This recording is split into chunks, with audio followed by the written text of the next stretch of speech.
veces me gusta acercarme a las personas porque la vida se revela de maneras increíbles, para poder zambullirme y poder descubrir cosas verdaderamente extraordinarias. Soy Rafael Campaña y esto es Un Mundo Extraordinario.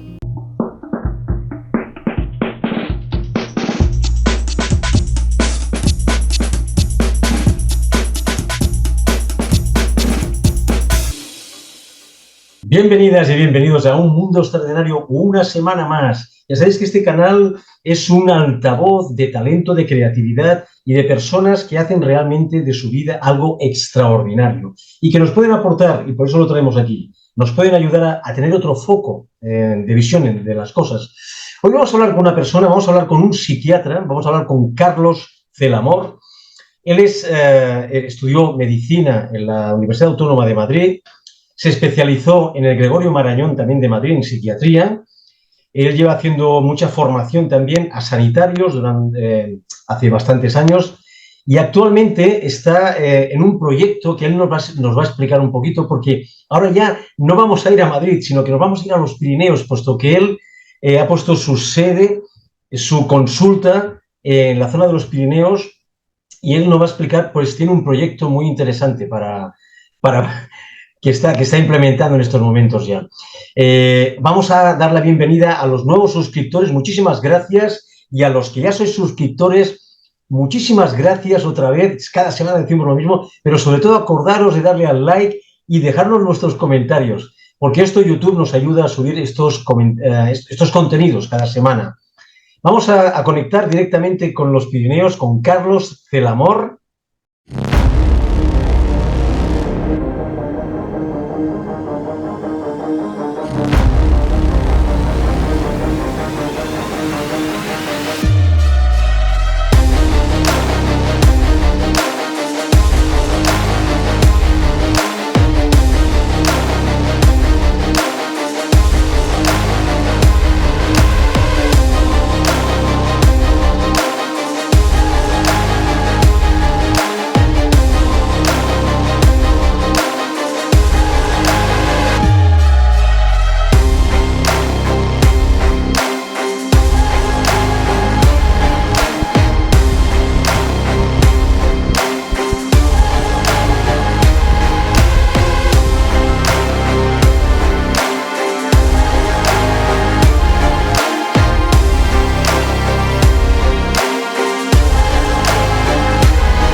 Carlos Celamor, muchísimas gracias por darnos la confianza a Un Mundo Extraordinario y pensar que este puede ser un altavoz para todas estas cosas que nos vas a explicar. Gracias. Nada, gracias a ti, Rafa, por la oportunidad de estar aquí compartiendo contigo. Mira, Carlos, la primera pregunta que te quiero hacer es para centrarnos un poquito. ¿Qué cosas te llevaron a convertirte en psiquiatra y cuál es tu experiencia en el campo de la salud mental? Pues... Bueno, lo primero, mi apellido es Cenalmor, ¿vale? Que creo que lo has pronunciado, que es un apellido un poco raro y, bueno, la gente tiende a pronunciarlo mal. Pero bueno, ¿y qué me llevó a mí pues, a la psiquiatría? Pues mira, yo allá por bachillerato, ¿no? Cuando tenía que elegir qué carrera iba a estudiar, pues me interesaban muchas cosas, ¿no? Me interesaba la psicología, me interesaba la filosofía y me interesaba mucho la ciencia en general y el tema de ayudar a las personas, cosa que encajaba mucho con la medicina, ¿no? Y pues en ese momento tenía un batiburrillo de ideas en la cabeza y mis padres pues ya se encargaron de que de esas opciones eligiera medicina. Y bueno, también porque en esa época hablé con un psiquiatra y me di cuenta de que dentro de la medicina podía encontrar como una fusión de todas esas cosas que me interesaban, aunque es verdad que luego ya en la carrera de medicina en los primeros años se me olvidó un poco el tema de la psiquiatría porque bueno, estás a otras cosas, ¿no? Y de hecho tuve bastante desconexión durante la carrera de medicina porque había mucha falta como de potenciación de la parte humana, ¿no? Y de la conexión humana con las personas, al menos donde yo estudié. Y bueno, eso me hizo a mí estar bastante desconectado durante la carrera. Pero bueno, luego ya al final pues me reencontré con la psiquiatría, que para mí un poco pues fundía todo lo que a mí me interesaba, tanto a nivel de conocimiento interno, porque yo siempre he sido una persona que se ha hecho muchas preguntas sobre sí mismo, sobre el funcionamiento de mi mente, ¿no? Y sobre cómo estar mejor, con pues esa parte de, bueno, pues ayudar a los demás, de contactar con los demás, y también una parte científica. Pues bueno, por eso acabé ahí en psiquiatría. Bueno, ya has contestado un poquito la siguiente pregunta y era preguntarte cuál es tu enfoque o filosofía del tratamiento en la psiquiatría, ¿no? Por dónde vas? Ujú. Vale, es una muy buena pregunta, porque en la psiquiatría a día de hoy, yo no sé si es muy real esta división, ¿no? Pero bueno, hay como una especie de batalla entre la psiquiatría más biologicista, ¿no? Que sería un poco, esto es una cosa teórica, ¿no? En teoría los psiquiatras que solo se ocupan de estudiar el cerebro como elemento orgánico, ¿no? Solo desde lo puramente científico. Y luego habría una psiquiatría pues, que a veces se le llama más comunitaria o más apoyada en lo psicológico, pues que tiende a mirar más los elementos subjetivos de la persona, ¿no?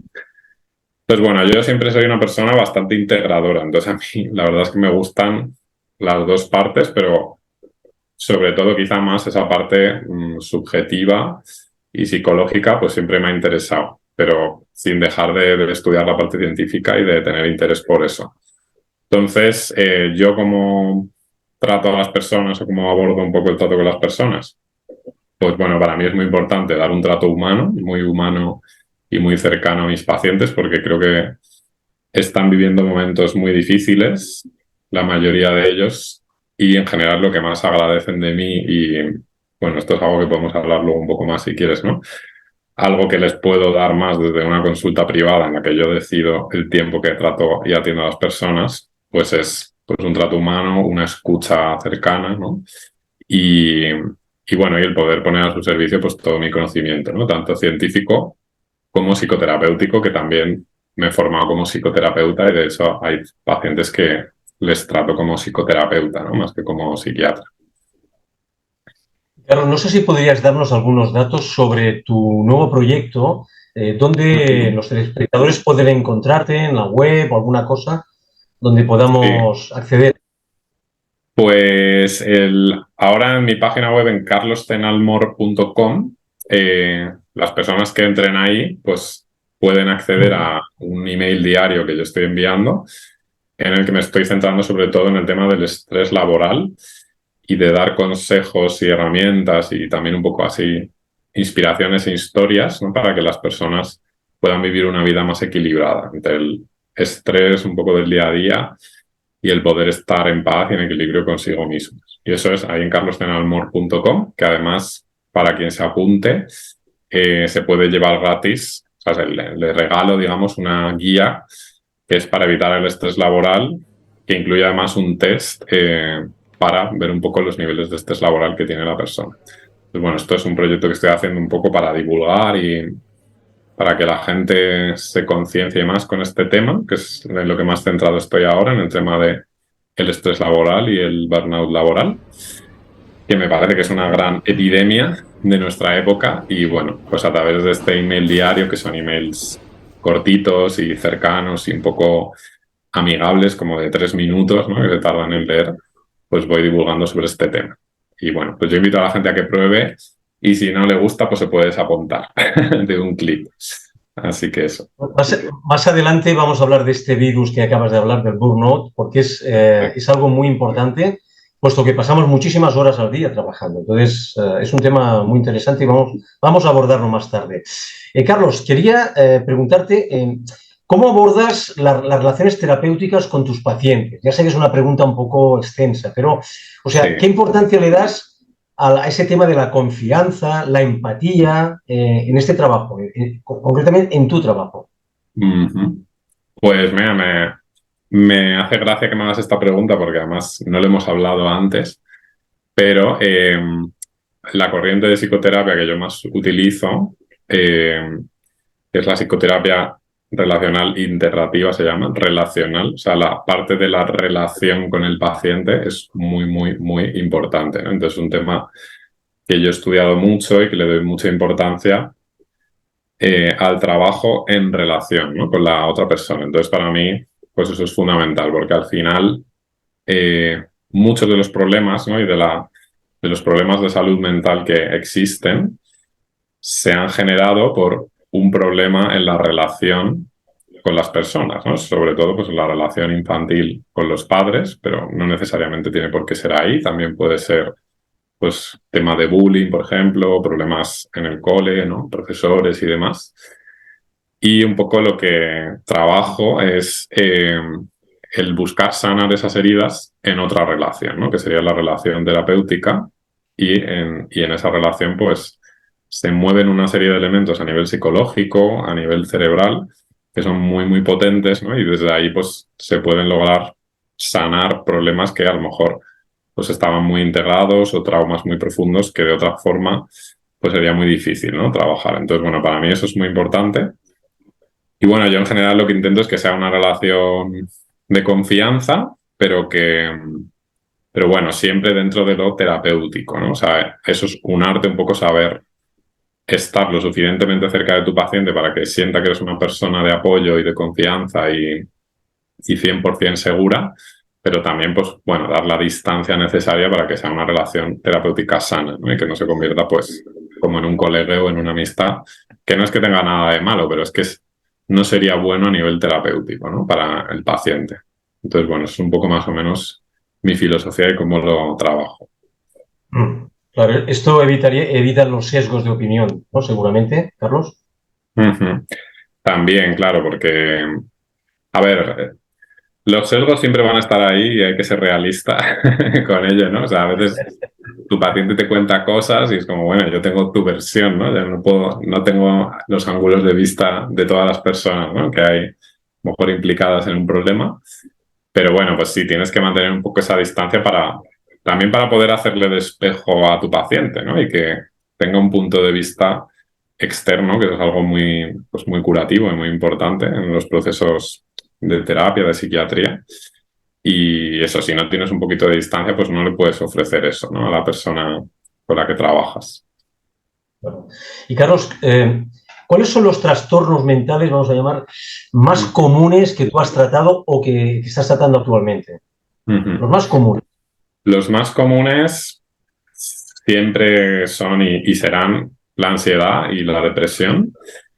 Y aquí vamos, yo de lo que yo veo, sin duda, el tema del estrés laboral es una de las causas más importantes, ¿no?, porque el estrés laboral se inicia como un problema así, digamos, menor, pero cuando empieza a evolucionar, pues aparece el burnout laboral, ¿no?, que es un síndrome clasificado por la Organización Mundial de la Salud. Y para mí es un continuo, ¿no? Y luego ya puede aparecer la depresión y la ansiedad, ¿no? Digo que el tema del estrés laboral es un problema muy frecuente, pero bueno, obviamente la ansiedad y la depresión se alcanza por muchos otros caminos, ¿no? Problemas también en las relaciones, precisamente, también duelos, cuando las personas pierden a alguien importante o pierden algo que es importante, ¿no? Y bueno, luego otro dato interesante, que yo siempre lo recuerdo, es que la ansiedad y la depresión van bastante unidas, y de hecho para mí es muy raro ver ansiedad separada de depresión, ¿no? Porque al final lo que suele pasar es que la ansiedad está como englobada dentro de un proceso depresivo. Eso es lo más frecuente. No digo que no pase que la ansiedad aparezca por separado, pero para mí es raro ver eso, ¿no? En general, cuando alguien me viene con ansiedad, si escarbas un poquito, ves que en el fondo pues hay síntomas depresivos también. Y eso es lo más frecuente que se ve hoy en día. Y te quería preguntar tu opinión sobre toda esta corriente de medicamentos psiquiátricos, si la comparas con otros tratamientos como la terapia psicológica, por ejemplo. ¿Qué opinión te merece? Bueno, a ver, yo soy psiquiatra, ¿no? Yo utilizo la medicación y me he formado para ello. Pero este es un tema pues muy importante, ¿no? Y muy interesante, y que tiene además, me alegra también que me hagas esta pregunta, porque es una pregunta social y cultural muy importante, ¿no? porque los psicofármacos, sobre todo los que se utilizan para tratar la depresión y la ansiedad, tienen el poder de hacer que la gente se desconecte de su vida, ¿no? Y eso es bueno cuando se utiliza bien utilizado, ¿no? Pues cuando estás con una depresión grave, pues a lo mejor necesitas desconectarte un poco de tu vida para no sentir esas emociones tan fuertes que te están arrastrando al fondo del pozo, ¿no? Y realmente hay personas, pues, que en ese momento pueden llegar a suicidarse, ¿no? Por ejemplo. Entonces, bueno, tienen un papel ahí. El problema es que en nuestra sociedad estamos en un momento de hipermedicalización, ¿no? Que cualquier malestar a nivel anímico, ¿no? A nivel pues de problemas de la vida, de ansiedades leves, ¿no? De estrés, pues hay una tendencia ya muy grande a, bueno, pues te doy un fármaco y lo solucionamos. Entonces, bueno, solucionas el problema a cañonazos, porque al final lo que estás haciendo es generar otros problemas peores y estás haciendo que la gente viva desconectada de la vida y también estás haciendo que la gente no solucione los problemas reales, ¿no? Que les están llevando a lo mejor a la depresión o a la ansiedad, ¿no? Que, vamos, por poner otro ejemplo igual, ¿no? Tema del estrés laboral, pues si tú acabas deprimido por un tema de estrés laboral, está bien que salgas de eso, pero probablemente necesites hacer cambios en tu vida, ¿no? Entonces, si estás tomando un fármaco que te tapa el problema y eso lo mantenemos durante años sin hacer ninguna otra intervención, pues claro, te estoy degenerando otro problema porque te estoy impidiendo que tus mecanismos naturales de reacción funcionen y te ayuden a salir, ¿no? del problema. Entonces, pues la medicación obviamente es importante y para mí es necesaria en muchos casos, pero hay que utilizarla con cabeza y hay que utilizarla dentro de un plan terapéutico integrado, ¿no? Que eso es, en principio, lo que un psiquiatra debería hacer. O sea, que es el médico y es un poco el que debería coordinar un tratamiento integrado en las personas que incluya pues, la psicoterapia, que incluya la medicación en caso de que haya que usarla y que incluya otras intervenciones que sean necesarias, ¿no? Y de esto iba a decir otra cosa. Bueno, ahora se me ha ido de la cabeza, pero bueno, que en general, bueno, sí, también un dato interesante, vamos, que es importante, es que los estudios han demostrado que tanto para la depresión como para la ansiedad, el tratamiento de primera línea en los casos leves, pues tiene que ser la psicoterapia, porque tiene menos efectos secundarios que los psicofármacos, pero ya para casos moderados o graves, lo más potente es combinar psicoterapia con antidepresivos, ¿no? Con el tratamiento que sea. Entonces, bueno, aquí vemos que el psicofármaco es importante, pero que la psicoterapia es más importante, porque al final la psicoterapia es lo que va a la raíz del problema para solucionarlo, ¿no? Y entonces, pues, en general, dar un fármaco sin psicoterapia para mí tiene muy poco sentido. O sea, yo a todos mis pacientes les mando a terapia, ya sea con alguien de mi equipo, o conmigo, ¿no? O con quien sea, o con el psicólogo que tengan cerca, porque es fundamental. Y al final, pues es lo que permite que las personas hagan los cambios internos que necesitan, pues, para ir a la raíz del problema y salir, ¿no? del problema. Pues bueno, esto sería un poco mi visión general, que no sé si la he enrevesado un poco, no sé si queda claro. Muy interesante, Carlos. Y la siguiente pregunta está muy linkada a todo esto que estás comentando, porque a mí se me antoja una pregunta que es, ¿qué tipo de evaluaciones o pruebas utilizáis para determinar cuándo un trastorno ha finalizado o cuándo ya está en otra fase, digamos? Realmente no tenemos, en psiquiatría hoy en día no existen pruebas diagnósticas. O sea, existen test que se pueden hacer, ¿no? Los puede hacer el propio psiquiatra o los puede hacer la persona, pero todos los test, y en los estudios siempre se dice así, el test es una herramienta para apoyar el diagnóstico, pero el diagnóstico lo tiene que hacer el psiquiatra en base a su experiencia, a su conocimiento, ¿no? Y bueno, y en base a todo lo que observa en la historia clínica, ¿no? O sea, nuestra especialidad médica, la psiquiatría, digamos que está un poco anticuada porque nos faltan muchas herramientas que sí que existen en otras especialidades, como pues por ejemplo un análisis de sangre que te dice si tienes diabetes o no tienes diabetes, ¿no? Y ahí no hay discusión posible. Pues eso en la psiquiatría todavía no existe, ¿no? Ahí se está avanzando, pues hay intentos. Entonces, pues al final es un poco la experiencia del psiquiatra, su conocimiento, su estudio, ¿no? Su buen ojo para entender y comprender lo que le está pasando al paciente. Y entonces, en concreto, para lo que tú me preguntas, para saber si una enfermedad ha acabado o no, pues ahí es muy importante tener un registro bien hecho de cómo estaba el paciente al principio del proceso de tratamiento y cómo está pues, al final. Y también conseguir información de cómo estaba antes de tener un problema concreto, ¿no? Un problema de salud mental.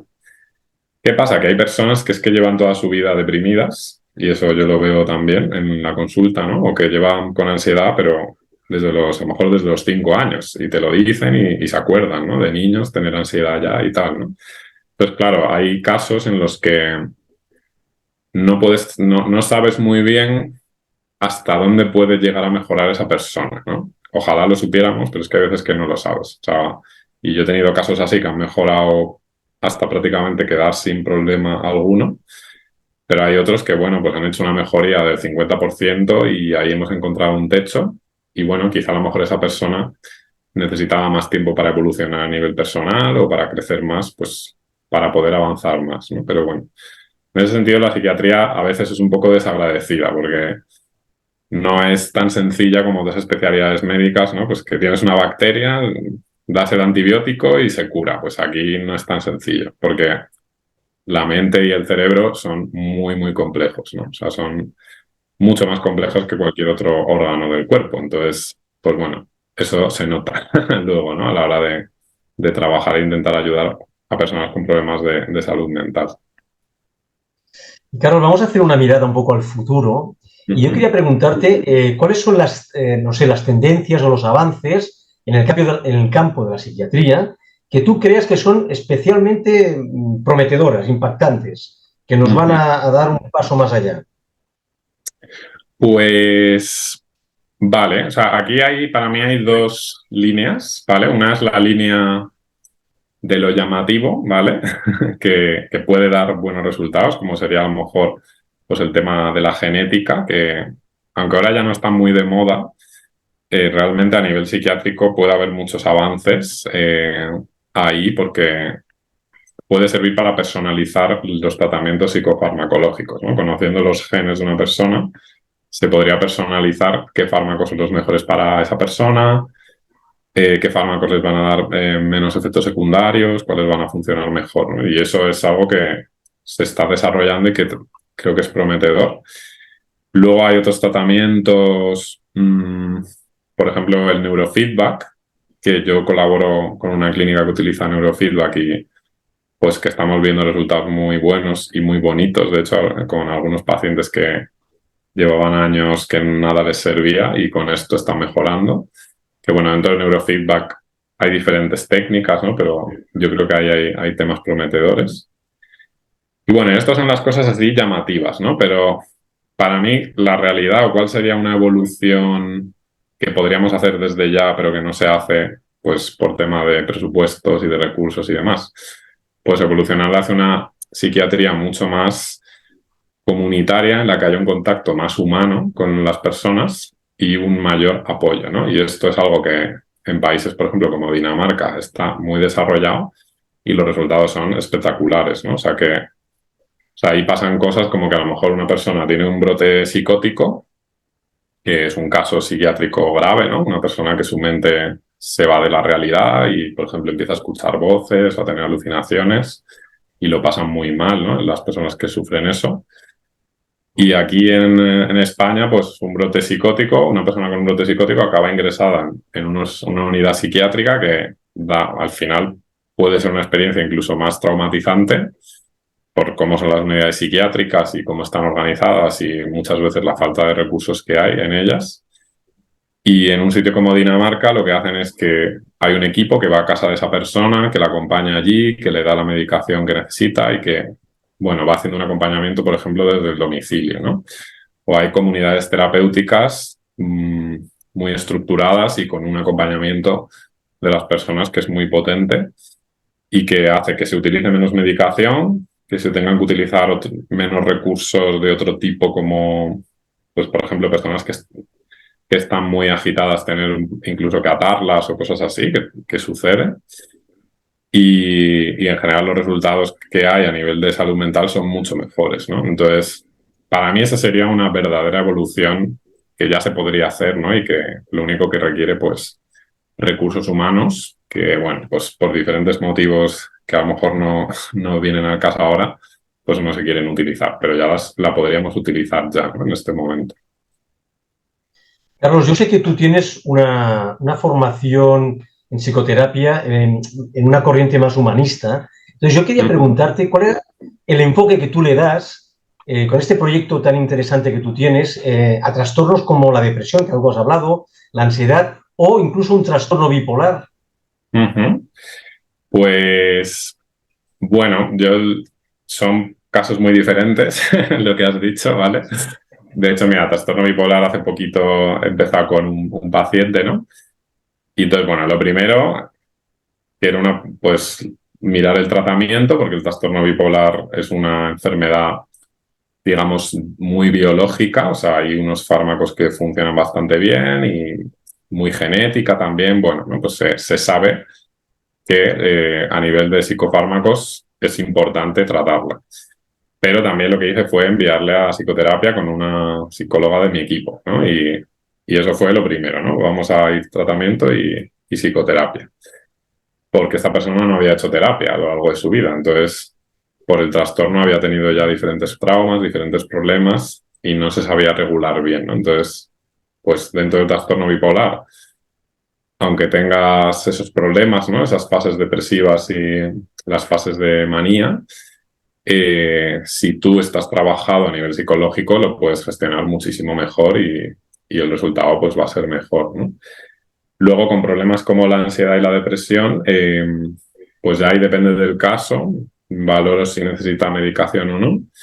Y la parte terapéutica, dentro de la psicoterapia humanista, que bueno, podríamos hablar mucho de qué es la psicoterapia humanista, ¿no? Pero bueno, en general te diré que es una psicoterapia que tiene herramientas para tratar los problemas, digamos, que requieren un tratamiento rápido, ¿no? Más agudo, ¿no? Pues los síntomas, pues las crisis de ansiedad y demás.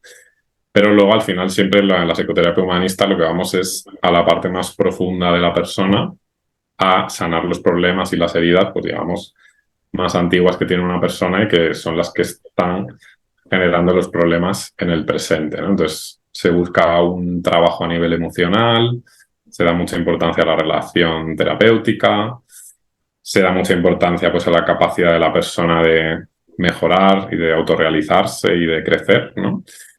Y bueno, es verdad que pasada la parte de resolver síntomas rápidos, ¿no? Pues que eso me ha pasado mucho con personas que venían a lo mejor con ansiedad, pues en 2 o 3 meses ya se les ha ido la ansiedad, ¿no? Pero luego esas personas, bueno, yo les ofrezco y ellas quieren seguir haciendo un trabajo más profundo para crecer a nivel personal y que, por un lado, evitar volver a tener ansiedad en el futuro, pero bueno, también cambiar muchos problemas emocionales, muchos problemas a nivel de la manera de pensar, de creencias, ¿no? Que les están lastrando en su día a día. Y bueno, que eso requiere ya un trabajo pues más largo, de más tiempo y con más mimo, ¿no? Entonces, bueno, de hecho hay una particularidad de cómo trabajo yo, es que a nivel de psicoterapia yo no le doy el alta a los pacientes. Y eso se lo digo, ¿no? Le digo, yo no te voy a dar el alta, tú decides cuándo quieres que acabemos el proceso, porque considero que siempre se puede crecer más. Obviamente, si veo que el paciente ya estamos mareando la perdiz, o como decía el otro día un compañero, que estamos ahí dando vuelta a la tortilla, pero no se cuece, pues se lo digo. Digo, oye, creo que estamos perdiendo el tiempo, tal, ¿no? Pero bueno, si veo que estamos avanzando, pues ya cada persona decide, pues, cuándo está bien para él o para ella finalizar el proceso. Carlos, en este trabajo tan más profundo, te voy a hacer la pregunta, no sé si es muy pertinente, pero ¿la hipnosis también entraría dentro de esa terapia más humanista? Bueno, estrictamente no, ¿vale? La hipnosis es más antigua, o sea, viene del psicoanálisis, ¿sabe? Viene más de esa época y yo no he estudiado hipnosis como tal, pero, o sea, no me he formado como hipnotista, digamos, pero al final muchas técnicas que utilizas se apoyan un poco en llevar a la persona a estados de relajación donde se puede acceder mejor al inconsciente, que al final eso es lo que hace la hipnosis, pero bueno, de una forma como más estructurada y, y más enfocada solo en eso, ¿no? Yo a veces con mis pacientes sí que hago ejercicios de ese tipo, pues sobre todo para que tengan más conexión emocional, ¿no? Y desde ahí poder trabajar y sanar cosas que a lo mejor simplemente hablando así rápido, tu mente te está un poco ocultando esas emociones y no te permite acceder bien. Pero bueno, realmente yo no hago hipnosis, ni me formo para ello, aunque sé que lo que hago a veces se acerca un poco a eso. Es como una herramienta que puedes utilizar. Y mira, y una pregunta un poco linkada a todo esto, y es que ¿tú crees importante involucrar a las familias en esa terapia humanista que tú realizas? Y si lo Mm, consigues, no sé si lo consigues. Sí, eso es un buen tema. Las familias son fundamentales en los niños y en los adolescentes. Según vamos creciendo son menos fundamentales, pero en los niños son fundamentales. Yo no trabajo con niños a nivel ni de psicoterapia ni de psiquiatría. Sí que veo a partir de 12 años, más o menos, o sea, ya un poco entrando en la adolescencia. Y esto es algo que en otros países no se da, pero en España no sé por qué es un poco la tendencia, y es que cuando un niño tiene un problema, pues llevamos al niño a terapia. Y en general, en general, el 100% de los casos el problema no lo tiene el niño, o sea, lo tiene la familia, ¿no? Porque es un sistema y el niño al final lo que está es expresando un síntoma, un problema que viene de la familia, ¿no? Entonces, pues que el niño vaya a terapia, a ver, no digo que sea inútil, ¿no? O sea, para nada, pero sería mucho más útil que fueran los padres a terapia y que solucionaran ellos sus problemas y ya a partir de ahí, pues ya al niño lo podemos involucrar o no, ¿no?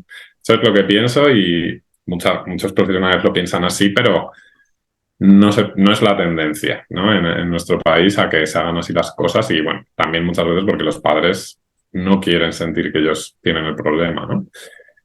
Y luego, bueno, pues según vamos avanzando, en la adolescencia yo sí que invito a los padres a que hagan su propio proceso de terapia y les involucro más. Y en personas adultas, pues ya en principio la familia ya depende del caso, ¿no? Si es un caso grave en el que la familia va a tener un papel de apoyo importante, pues sí que hay que involucrarles e informarles y que entiendan qué está pasando y cómo pueden ayudar, ¿no? Y de hecho muchas familias me preguntan a mí, ¿no? Me dicen, oye, ¿cómo podemos ayudar? Y tal. O sea que puede haber ahí un interés en casos ya más, pues tipo ansiedad, depresión, pues la familia ya no es tan importante porque ya la persona, bueno, pues es libre de tomar sus decisiones, ¿no? Ahí sí que a veces con las parejas, eso sí que me lo encuentro, que hay problemas de pareja y que es como, bueno, yo trato el problema con un miembro de la pareja, pero estaría muy bien que viniera el otro lado, ¿no? Y entonces ahí es donde a veces hay problemas porque a lo mejor yo lo propongo, pero el otro lado de la pareja no quiere aparecer, ¿no? O no quiere hacer su propio proceso. Bueno, ahí sí que a veces estaría bien que se pudiera hacer, pero no siempre se puede. Mm. Esta casuística también ocurre mucho en el mundo educativo, ¿no? Que Me imagino, claro. eh, vamos directamente a la punta del iceberg, pero lo que hay debajo es la familia normalmente y esto es complicado. Es Eso complicado es. tocarlo. Puede generar, me imagino, mucha frustración, ¿no? Y mucha impotencia en vuestro ámbito también, ¿no? Sí, sí, total. Pues eso es algo que está estudiado a nivel psicoterapéutico y lo que se llama la psicología sistémica, ¿no? Porque la familia es un sistema y es así, el niño pues es una parte, pero todo lo demás es lo que está causando el problema, ¿no? Muchas veces. Muchísimas gracias por haber llegado hasta el final de esta magnífica entrevista con Carlos Zenalmor, este psiquiatra que tiene una visión muy holística de lo que es la psiquiatría y también muy pragmática. Y ahora ya os invito a que no os perdáis la segunda parte de aquí 15 días en este canal, Un Mundo Extraordinario, donde vamos a hablar de temas muy interesantes y de ese proyecto que tiene Carlos para implementar la psiquiatría de una manera mucho más simple y más sencilla. Nos vemos en el próximo capítulo. Hasta la próxima.